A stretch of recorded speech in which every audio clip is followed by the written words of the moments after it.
Imagine isto, o ano é 1944, a Europa, o berço da civilização, transformou-se num vasto campo de extermínio. Acabamos de sobreviver ao dia D, a maior invasão anfíbia da história, mas isso foi apenas o prólogo. A batalha para libertar o continente está longe do fim. A Wehrmacht, embora cambaleante, ainda é uma máquina de guerra poderosa, entrincheirada em cada cidade defendida por fanáticos. E cada quilômetro conquistado exige um preço terrível em sangue e aço para manter o ímpeto, para avançar sobre Paris e depois sobre o Reno.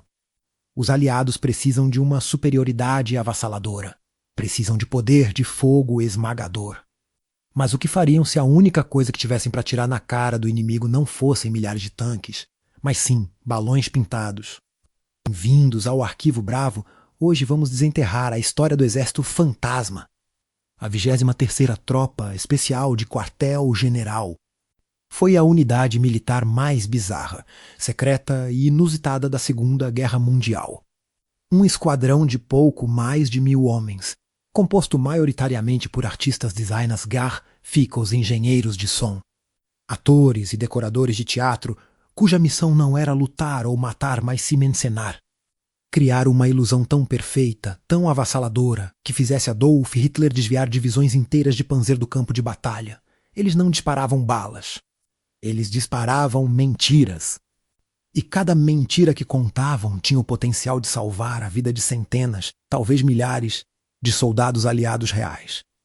O contexto estratégico, a arte da enganação e as altas apostas a 6 de junho de 1944, as praias da Normandia foram tomadas. Seguiu-se a Batalha do Cerco de Falais. Milhares de alemães foram encurralados e destruídos. Era uma vitória, mas a realidade logística era fria, o ritmo do avanço era insustentável. As divisões de infantaria e blindados estavam exaustas. O combustível escasseava devido às longas cadeias de abastecimento. Os aliados tinham uma superioridade aérea inegável, mas no chão. Estavam a lutar contra um inimigo que conhecia o terreno e estava determinado a resistir até o último homem. O general Dwight D. Eisenhower e o alto comando aliado sabiam que, para avançar, para flanquear cidades fortificadas e quebrar o impasse, precisavam de uma vantagem que o inimigo não pudesse bombardear, nem superar em número a enganação. Precisavam de uma arma invisível que atacasse o intelecto e não a linha da frente. O precedente histórico, a lição de fortitude. A própria invasão da Normandia só foi possível graças à Operação Fortitude, o colossal plano de desinformação que convenceu o comando alemão de que o verdadeiro ataque ocorreria em Paz de Calais. Fortitude foi uma obra-prima de espionagem, agentes duplos e de uma engenharia de comunicação cuidadosamente orquestrada.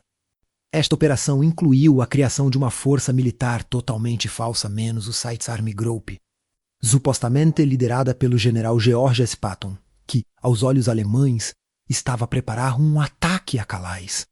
Usaram-se barracas falsas, tráfego de rádio forjado e até mesmo notícias falsas plantadas na imprensa neutra. Mas Fortitude era uma operação estratégica, planeada em Londres para a invasão. Agora, em solo europeu, os aliados precisavam de uma unidade tática que pudesse replicar esta ilusão de mobilização e poder. Mas no calor da batalha e em tempo real a meros quilômetros das linhas inimigas. O desafio tático e a gênese da ideia, os aliados enfrentavam um triplo desafio de inteligência tática, pois os alemães rastreavam as unidades em movimento através de 3 vetores. Reconhecimento visual, observadores aéreos e terrestres contavam a quantidade de equipamento. Identificavam a silhueta dos tanques e o número de caminhões em movimento. O rastro de uma divisão no terreno, os sulcos dos tanques na lama, eram impossíveis de esconder. Inteligência de rádio, seu MNT, os alemães eram mestres na monitorização do tráfego de rádio. O volume e a complexidade das mensagens e a repetição de indicativos específicos revelavam a presença e o movimento de grandes unidades como uma divisão blindada. Observação sonora, o rugido de centenas de tanques e caminhões pesados em movimento era um sinal acústico que podia ser detectado a quilômetros de distância. especialmente à noite ou em vales silenciosos. Para um avanço eficaz, era necessário fazer com que uma única divisão de 15.000 homens parecesse uma força de ataque de 50.000, e depois fazer essa força fantasma desaparecer de um lugar e reaparecer em outro, sem que o inimigo percebesse o truque. A resposta veio de 2 oficiais de inteligência astutos, Ralph Ingersoll Frederick e Williams, que propuseram a criação de uma unidade móvel e autossuficiente inteiramente dedicada à guerra de ilusões. Eles criariam exército de mentira para salvar exército de verdade. O recrutamento inesperado, a tropa mais inusitada da guerra, a unidade recebeu o nome oficial e intencionalmente monótono 23. Retro 23ª Tropa Especial de Quartel-General. O nome era uma camuflagem, desenhado para parecer mais uma unidade de cartografia ou logística. Mas o seu conteúdo era extraordinário. Os recrutas eram selecionados não pela sua capacidade de marchar ou disparar uma metralhadora, mas pela sua criatividade, imaginação e talento artístico. Os recrutadores vasculharam escolas de arte, estúdios de design e a Broadway de Nova York em busca de mentes capazes de criar realidades alternativas. Muitos vieram de instituições de prestígio como o Pratt's Cooper Union e o Parsons School of Design. Nomes que mais tarde definiriam a cultura americana e mundial foram alistados para esta missão secreta.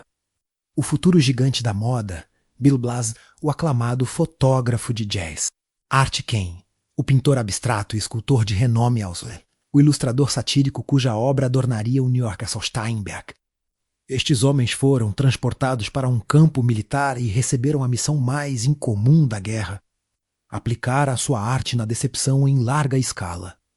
A sua nova diretriz de combate resumia-se a isto: o objetivo não é destruir o inimigo. É enganá-lo para que destrua algo que não existe. Eles não seriam o exército que lutava. Eles seriam o teatro de guerra que controlava o palco de batalha. Os recrutas, recém-chegados da Broadway e das galerias de arte, foram confrontados com a realidade brutal da sua missão. Tinham de criar a ilusão de um poder de fogo esmagador, mas tinham apenas uma fração daquele poder. Como é que um pequeno grupo de homens faz um batalhão de tanques desaparecer? No mesmo instante, o faz reaparecer a 50 quilômetros de distância. A resposta reside na tríade de engano que a 23ª Tropa aperfeiçoou: visuais, som e rádio, o engano visual, a arte de inflar a guerra, a primeira e mais óbvia ferramenta da 23ª. Tropa eram os seus famosos tanques insufláveis. Imagine uma unidade que se preparava para se posicionar. Em vez de chegarem centenas de Shermans a rugir, chegavam caminhões carregados com grandes rolos de borracha e lona. Eram réplicas em tamanho real do equipamento mais vital do exército aliado: tanques M4 Sherman, obuses de 155 mm, semilagartas e jipes. O processo de desdobramento era uma performance coreografada e eficiente, a instalação rápida. 2 ou 3 homens podiam desdobrar um M4 Sherman insuflável em menos de 10 minutos. Equipados com compressores de ar. As estruturas de lona e borracha de 150 kg, os Shermans verdadeiros pesavam 30 toneladas, erguiam-se, ganhando forma de uma forma quase mágica. A iluminação de palco, os artistas da 23ª Tropa não se limitavam a insuflar tanques. Eles davam-lhes vida. À noite, usavam luzes e sombras para criar a ilusão de motores quentes e tropas em movimento. Pintavam sombras projetadas no chão para dar a ideia de massa e peso. O rastro no chão, um tanque real, deixa sulcos profundos no solo. Os membros do exército fantasma eram meticulosos, rebocando pneus pesados ou correntes pelo campo para simular os rastros que uma divisão blindada de 1.000 veículos deixaria. Vistos de 300 metros. E especialmente a partir de aviões de reconhecimento ou pelas binoculares de um espião alemão. Estes tanques de borracha eram virtualmente indistinguíveis dos originais. O mais espantoso é que alguns destes tanques falsos tinham sido projetados para serem deliberadamente destruídos. A explosão de um tanque falso durante um bombardeamento inimigo servia para confirmar a sua autenticidade aos olhos alemães. Vejam, os aliados estão mesmo aqui e nós atingimos-los, a orquestra da guerra, o engano acústico. Uma unidade militar em movimento não é apenas visível. Odd, Vel. O rugido metálico e grave dos tanques, o motor dos caminhões, o clamor das tropas. Este é o som da guerra iminente. Para replicar isto, a 23ª Tropa recrutou engenheiros de som da Bell Labs e técnicos de gravação. Eles desenvolveram a engenharia de som tática, o equipamento, usavam poderosos amplificadores e colunas montadas em jipes. Estas colunas capazes de projetar som a longas distâncias eram conhecidas como enganadores sônicos. O repertório, as gravações eram complexas, eram bandas sonoras de movimento. Não se limitavam a tocar o som de um Sherman. Tocavam a sinfonia de uma divisão inteira a acampar, a deslocar-se, a reabastecer e a disparar. A distância e o realismo, a reprodução do som era cuidadosamente ajustada. Se o inimigo estivesse perto, o som era atenuado e focado para simular o ruído natural.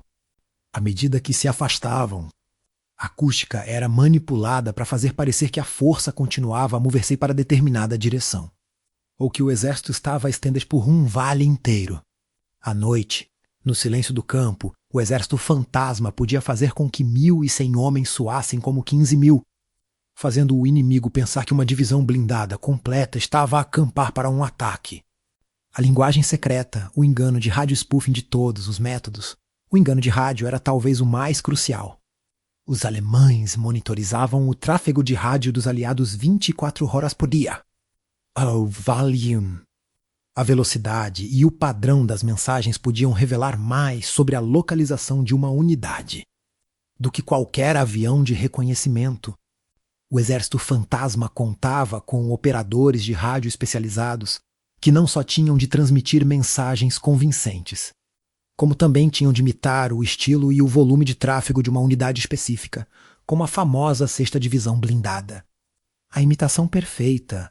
Os operadores copiavam o indicativo de chamada, o estilo de telegrafia, o toque do operador, e o volume diário de comunicação de uma unidade real, mesmo que estivessem a transmitir mensagens codificadas sem sentido. A mensagem falsa. As mensagens que transmitiam muitas vezes informações codificadas falsas sobre ordens de marcha e posicionamento, eram projetadas para serem interceptadas. O seu conteúdo era criado por especialistas em criptografia para serem perfeitamente credíveis, mas totalmente errados. O movimento rápido para simular o movimento de uma divisão em marcha. O exército fantasma tinha de se deslocar rapidamente, com os operadores de rádio a iniciarem e a terminarem as transmissões em locais geograficamente distantes no espaço de poucas horas. Esta coordenação entre tanques de borracha visíveis diurno, sons de barrière noturno e o tráfego de rádio contínuo criava uma ilusão tridimensional, completa e convincente. O exército fantasma não enganava apenas um espião. Enganava todo o sistema de inteligência alemão. O palco final da guerra estava montado. No início de 1945, os aliados preparavam para sua derradeira investida na Alemanha. Atravessar o vasto e simbólico rio Reno era a linha de defesa final de Hitler, e cada metro do rio era guardado por um poder de fogo concentrado. A 23ª Tropa Especial de Cortenau recebeu a sua missão mais importante. Uma operação de engano que se tornaria sua obra-prima, a Operação Viersen, também conhecida como Operação Wedekier. O clímax, a ilusão do Reno, Operação Viersen, o verdadeiro ataque, a Operação Plunder. Seria realizado mais a norte pelas forças do Marechal de Campo Mamre. O trabalho da 23ª Tropa era convencer os alemães de que a travessia principal ocorreria muito mais a sul, na área de Viersen, onde na verdade não havia praticamente tropas aliadas. Durante 10 dias de março de 1945, os artistas, engenheiros e operadores de rádio transformaram uma paisagem rural vazia numa fervilhante base de invasão. O desdobramento mágico, a tropa fantasma, com apenas 1.100 homens, tinha de simular a presença de 2 corpos de exército completos, cerca de 90.000 homens.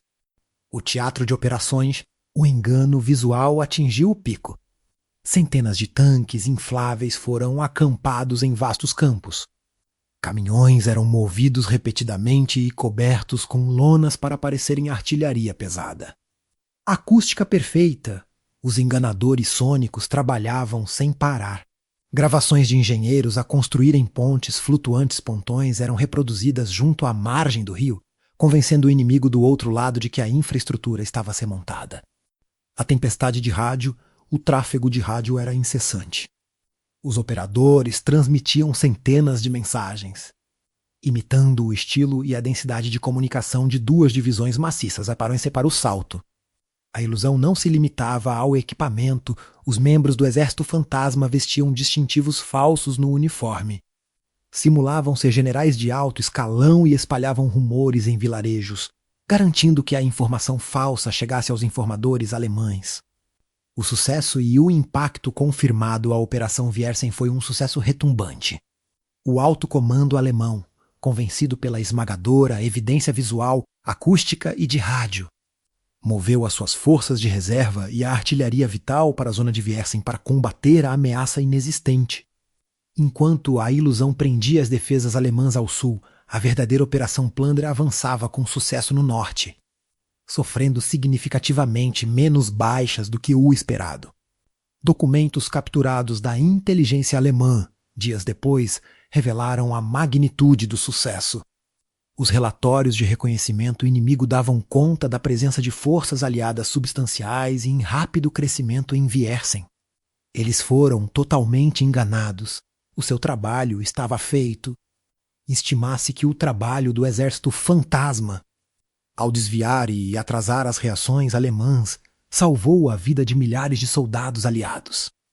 O legado silencioso com o fim da guerra na Europa. A 23ª Tropa Especial de Kornal foi rapidamente dissolvida, regressando à sua vida de artistas, designers e engenheiros. A sua história foi classificada como ultra-secreta. O Pentágono impôs um silêncio absoluto. Durante mais de 40 anos, nem os próprios membros podiam falar sobre o seu heroísmo. A 23ª Tropa foi apagada dos registros históricos da guerra. O medo era que, se as suas técnicas de engano fossem reveladas, o inimigo pudesse preparar defesas contra elas em conflitos futuros. Foi só em 1996 que os arquivos foram desclassificados e o mundo começou a conhecer o Exército Fantasma. A 23ª Tropa provou que a arte e a criatividade, quando usadas como armas de guerra, podiam ser mais poderosas do que o aço e a pólvora. Eram homens que não matavam. Eles criavam. A sua bravura não estava em enfrentar a linha de fogo, mas em atraí-la, em caminhar para o perigo com a única proteção da sua imaginação. Eles não eram apenas soldados. Eram uma unidade de elite de ilusionistas, os mestres do engano. O Exército Fantasma. Epílogo. O reconhecimento tarde mais de 50 anos se passaram até que o segredo fosse revelado. Os homens do Exército Fantasma de Navelhissa puderam finalmente partilhar as suas histórias. Muitos tinham morrido em silêncio, incapazes de reivindicar o seu papel único na vitória aliada. A desclassificação em 1996 não marcou o fim da história, mas o seu verdadeiro início. O reencontro, artistas, designers e engenheiros que tinham combatido juntos sob lonas infláveis e ruído gravado, começaram a reunir-se e a contar as suas façanhas. O mundo descobriu que esta unidade de 100 homens no seu auge, incluía futuros nomes lendários como o estilista Bill Blass e o artista de arte minimalista, Charles Kelly. A revelação cultural, a história ganhou destaque através de livros, artigos e, notavelmente, um documentário premiado em 2013, que levou a narrativa do Exército Fantasma a uma nova geração. O foco não estava apenas na tática militar, mas na inusitada união entre o mundo das artes e a frente de combate. O mistério e a honra, muitos museus e instituições militares, como o Museu Nacional da Segunda Guerra Mundial, começaram a exibir artefactos, os raros tanques infláveis sobreviventes e as gravações, sonoras como testemunho de que a guerra pode ser vencida com engenho e ilusão, em vez de apenas força bruta. A medalha de ouro do Congresso em 2022, após anos de ativismo dos seus descendentes, historiadores e o público, o Congresso dos Estados Unidos votou por unanimidade para reconhecer o valor da 23ª Tropa Especial de Quartel-General. A unidade foi galardoada com a Medalha de Ouro do Congresso, uma das mais altas honrarias civis dos Estados Unidos, pelo seu serviço único e notável durante a Segunda Guerra Mundial.